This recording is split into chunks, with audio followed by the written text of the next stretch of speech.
Hi guys, welcome to today's exciting foray into collecting and using data. I know! How exciting is this? This video is a Year 9 maths video and it's going to deal with collecting data, using data and all sorts of exciting things about populations and samples and all the things that hopefully you're here to know. Now if you're not already aware, hi guys, I'm Darren, otherwise known as the MaffsGuru, and I'm here solely to make maths amusing, entertaining and easy for you to understand. So hopefully halfway through the video when you're like, yes I get this, you'll leave a comment below and just say, yo MaffsGuru, doing a good job, thank you very much.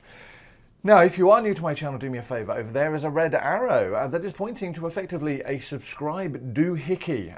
Yeah, subscribers mean the world to me. It actually makes it worth my while sitting in here and makes me feel a little bit loved. Yes, very needy, but actually really, really important. So click that button and get a couple of friends to do it as well, if you could.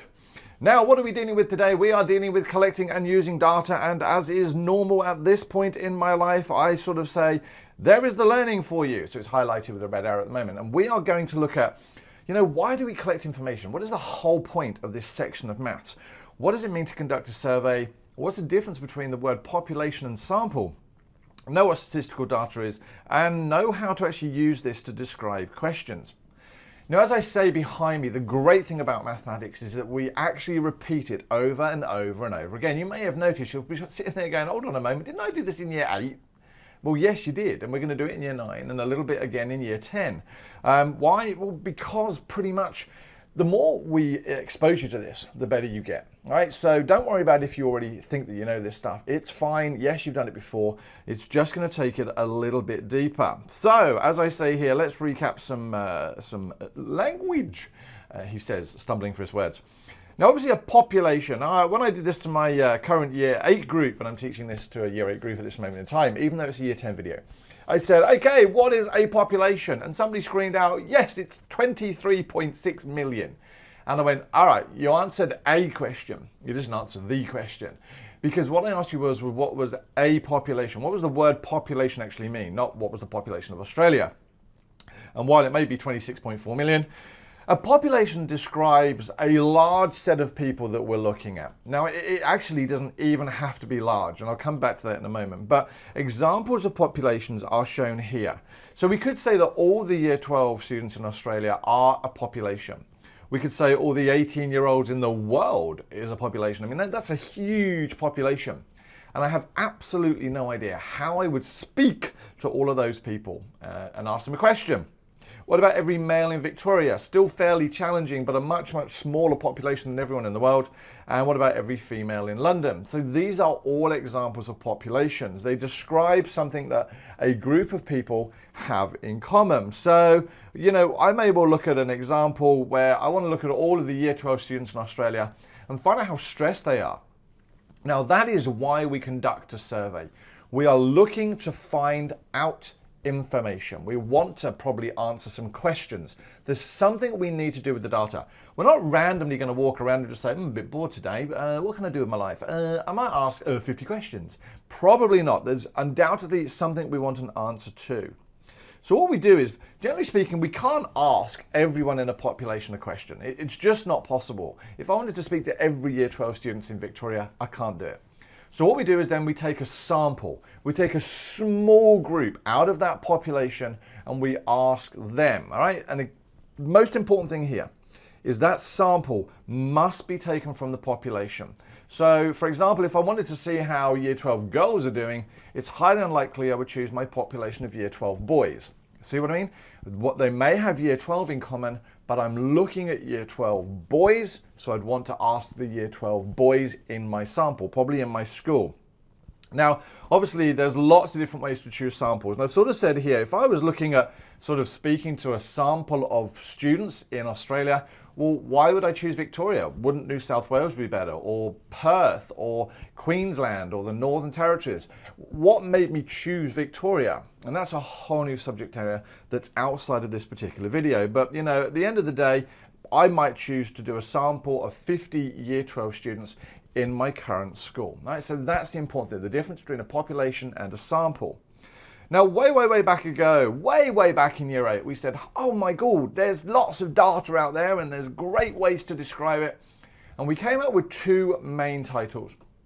And those titles were numerical and categorical. Awesome. Now, we said to you, numerical data can then be split into two different sections. And you were like, oh, that sort of makes sense. And we, as we say here behind me, there were discrete data. All right, so one type or one subdivision of numerical data is discrete.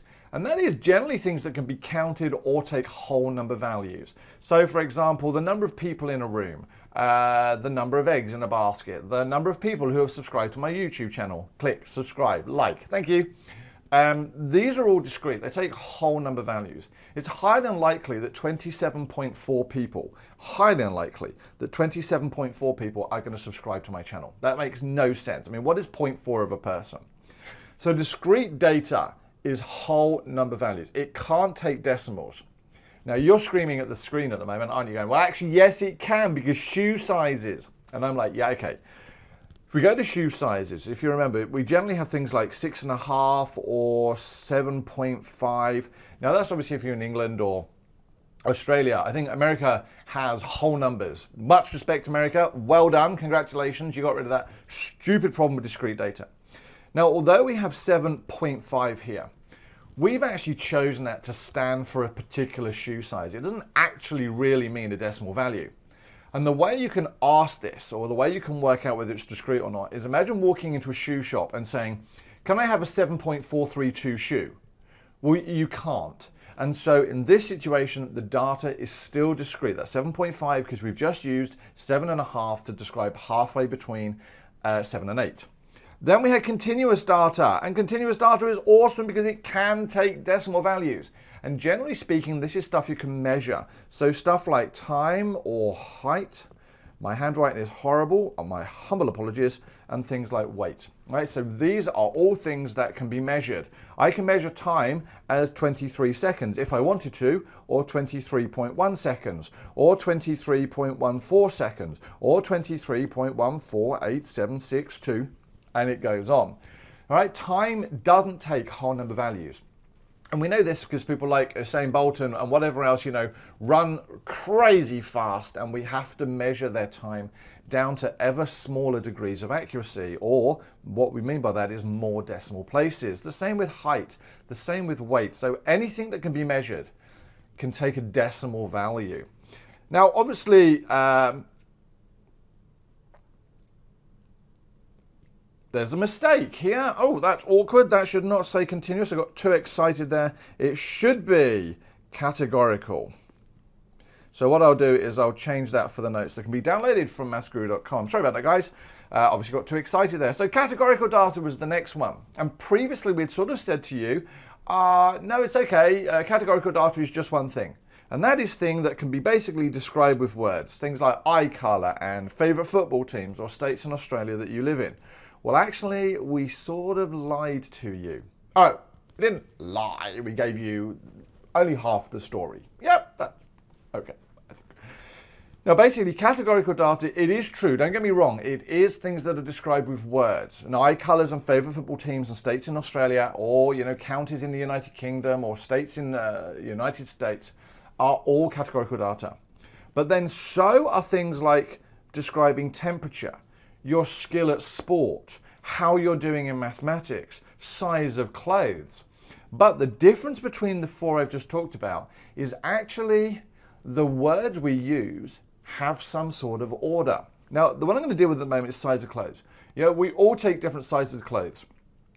Generally speaking, though, we'll have things like small, medium, and large. Now, listen to that. Is the word small a number? No. Is the word medium a number? No. Is the word large a number? No. They are most definitely letters or words. But what do you notice? I've actually put them in an order. I've put them in an order ranking from smallest to largest. So now we've got categorical data that is words, but some of them can be put into an order and some of them can't. Small, medium, and large is an example. What about how you're doing in maths? We could have average, we could have good, we could have excellent. Do they have an order? Well, yes, I'm fairly sure you'd like to be described as excellent in maths over average. And if you're doing average, that's not a bad thing. Don't worry about it. That means you're doing as you should be doing.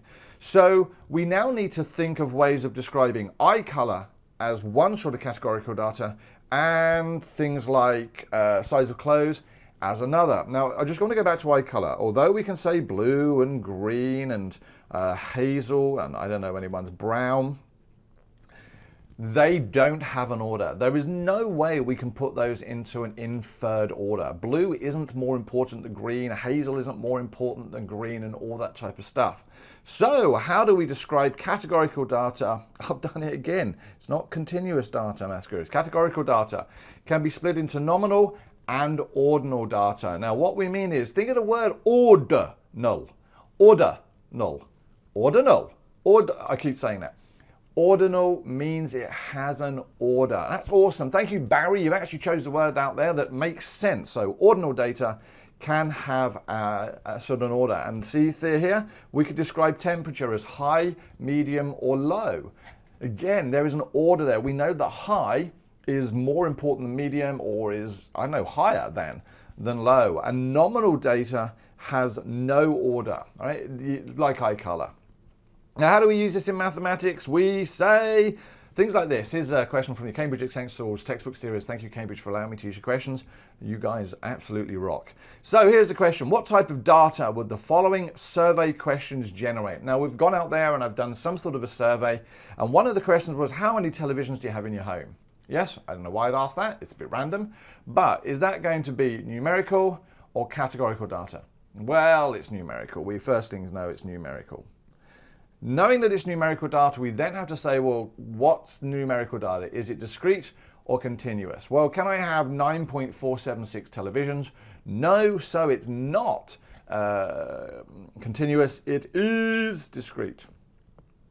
And there we go. There is one mark by writing numerical and discrete. What type of music do you like to listen to? Or which type of music do you most like to listen to? Well, I don't know, so well, there's pop and jazz and rock and funk and country, and I'm sort of running out of them now. But let's just write those down. There's, what did I say? Jazz and pop and rock and funk. I have no idea what that means. Is there an order in any of this? No, we can't say that jazz is more important. We can't say that pop is more important. You might like it more, but it's not by the words themselves. It doesn't make a difference. So this one then here is categorical. And is it ordinal? Order? No. Is there an order? No. And so in which case it's nominal. And again, there would be a mark. For both of those words would be required. And finally, the very last question before I move off of this video onto the next one. And the next video is on standard deviation, and it's awesome. It's one of my best videos, trust me. A survey is carried out on the internet, to determine Australia's favourite musical performer. Why will this sample not necessarily be representative of Australia's views? Now, the weird thing with this question is, we don't really teach you this. This is asking for your opinion. And as long as your opinion is based on something mathematical or it makes sense, I would find it hard if there was a right or a wrong answer. Right? I mean, obviously there will be wrong answers. I can't even think of one at this moment in time. But the point of it is, why will this sample not necessarily be representative? And Cambridge have given one example of an answer. All right, it's a sentence. It's not your life story. It's a sentence. An internet survey is restricted to people with a computer and internet access. So there we go. So what we're trying to say is, it might be all well and good as looking for everyone in Australia to answer a question, but actually we may only be asking people with internet access. Oh, that's annoying. So that would rule out some section of the community from participating in the survey. So some older people, some old age pensioners or older persons may not have computers. They may not have internet. They may not know how to use them. And in which case, we wouldn't get a proper view from Australia's people. Now, you may have other equally valid ideas that you could put down as an answer there. And the great thing is, so long as you can back it up and it makes sense, then probably you'll get the right answer. But realistically speaking, what was this whole lesson about? Once again, it was about collecting and using data. Why do we collect data? To answer a question. What is a population? Everything. What is a sample? A little bit of everything. And that's it. Oh no, don't forget we got, what do we have? Categorical and numerical data.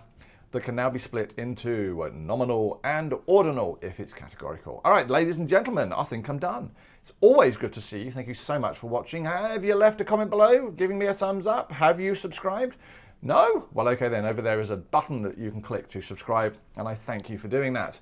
Otherwise, there is a video loading below the circly thing on this same sort of stuff that you can watch. Guys, it is awesome seeing you. Thank you very much for dropping by. I will hopefully see you in the next video. This is MaffsGuru signing out. Bye-bye.